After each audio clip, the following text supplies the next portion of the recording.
CCOPS is also known as community control over police surveillance. Part of our Smart Justice framework is making sure that law enforcement is accountable, law enforcement is transparent, and that people know what is being deployed in their neighborhoods. Yes. A lot of these surveillance technology contracts are signed in secret. They're not open to the public. Part of the CCOPS framework and legislation involves the requirements for a state of surveillance report put out by the police department or law enforcement agency that details not only what surveillance technology the agency is using, but also how they use it, how much it costs, if it gets what the conviction rate is there. The other aspect of it is that it gives control over what they have and how they use it. CCOPS, by many different organizations, think tanks, and research groups across the country, has been kind of seen as a gold standard in police community relations and police surveillance oversight.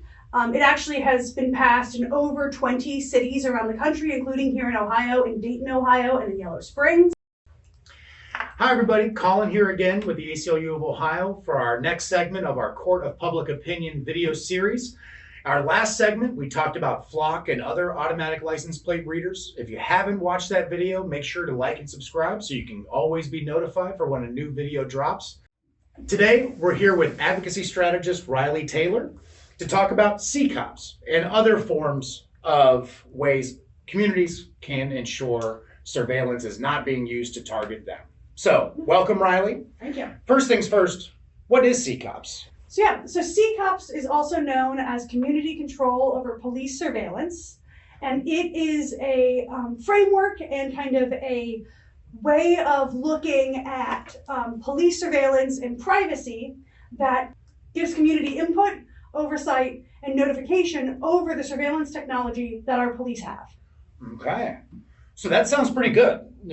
Part of our Smart Justice framework is making sure that law enforcement is accountable, law enforcement is transparent, and that people know what is being deployed in their neighborhoods. Yes. I would love for you to talk a little bit about how CCOPS can be a tool that communities can use to really make sure that they know what their police department's doing, because we've learned in the last segment, a lot of these surveillance technology contracts are signed in secret. They're not open to the public. What is CCOPS? How does that answer the question?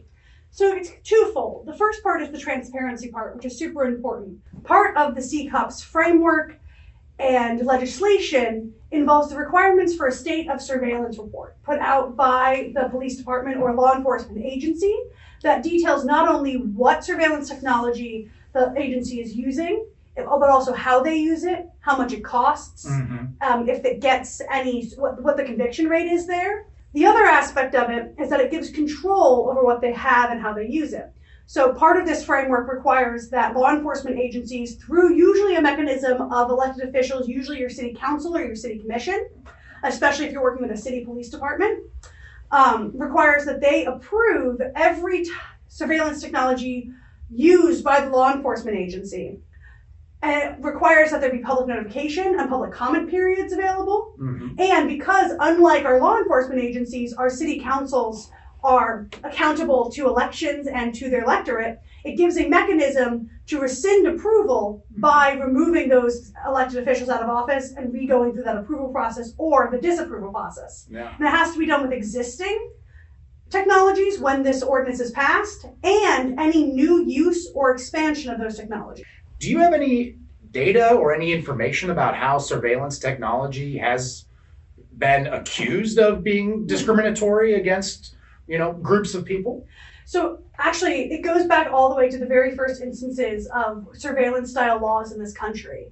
In the colonial period, some of the very first laws around surveillance that we had were in Boston, and it was requiring that after dark, anyone who was not white, so Black Americans, Native Americans, anyone else who was not a white Englishman, was required to hold a lantern up by their head so that people could see them coming, which automatically made a visual indication of who was in the street and served as a form of surveillance to know who was moving around. So not just do we see things like shot spotters, which are gunshot detectors, being put in already overly surveilled communities, usually lower income, Black and brown communities, but it goes all the way back to the impetus of surveillance laws and regulations in this country, with the idea that it is overly impacting our lower income communities and our communities of color. Yeah.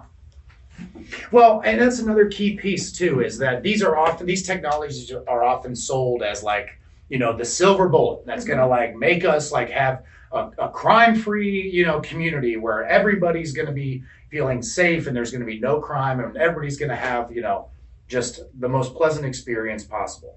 That's not true though, because these surveillance technologies are not designed by their nature to prevent crime. They're made to see crime happen and maybe help in the long after it happens, but they do not prevent crime. Yeah. And so let's talk about how the CCOPS framework, I know all the work you've done in Cincinnati about making sure that that preventative measure, the look and the, you know, keeping people out of our carceral system to begin with through, you know, not over surveilling them, not over policing them, not criminalizing poverty in poor neighborhoods. How does CCOPS how has CCOPS earned the reputation of being kind of the gold standard in that space? And does it? It doesn't earn that gold standard. It does. CCOPS, by many different organizations, think tanks, and research groups across the country, has been kind of seen as a gold standard in police community relations and police surveillance oversight.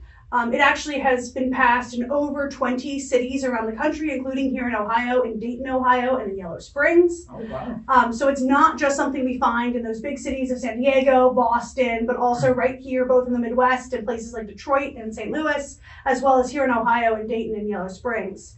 What it does is it creates community buy-in for the first part. Obviously, we're talking about oversight, but this does not mean that it's anti-surveillance point blank. Part of it is that it creates community buy-in and knowledge around the technologies that is being used, which can actually help create better police community relations, which does also impact long-term keeping people out of our carceral systems by having positive relationships between our law enforcement and our communities. And it allows there to be oversight, and to that point, better understandings and maybe guardrails put in place for things like over-surveillance, especially as we've already talked about. We know that this already impacts our already over-policed communities. And so to that point, it allows us to, you know, maybe put in place some of those guardrails when it comes to mitigating those negative impacts while also still making sure that our law enforcement agencies can be doing the things that we need them to do in our communities. Yeah. So, Riley, as you were talking there, I wrote down the word trust because I think CCOPS and smart justice overall is really about building that trust between law enforcement and the community and how that's so important. Can you talk about kind of that relationship building that's taken place in Cincinnati, and you've just been such an integral part of it? I mean, you're too kind on that integral part of it, but I appreciate it. No, Cincinnati, for those who don't know, in 2001, started the process of the collaborative agreement, which actually the ACLU of Ohio is a party to, which became kind of a gold standard of community police relations and accountability measures across the nation. And adding in this CCOPS framework will only go to further that. We already in Cincinnati have this kind of reputation of having the collaborative agreement, on being on that kind of cutting edge of community police relations to do as much as we can be. And by adding in the CCOPS framework really allows us to make it so that we're adding in a layer around surveillance and around technology that hasn't always been there. Because if the community has approved these technologies to happen, that's going to create buy-in with those technologies. I know that myself, I would be much more prone to be bought into the kind of surveillance technologies and the community aspects of those if I knew what they were and I had approved them, than if they're just happening without my knowledge, or if I find out about them because I'm driving through an intersection and I see an automatic license plate reader. Yeah. Well, Riley, thank you very much for coming. Thank you all so much for being here. Again, make sure you like and subscribe so you can always be aware when our next video drops. Riley, thank you so much. Thank you.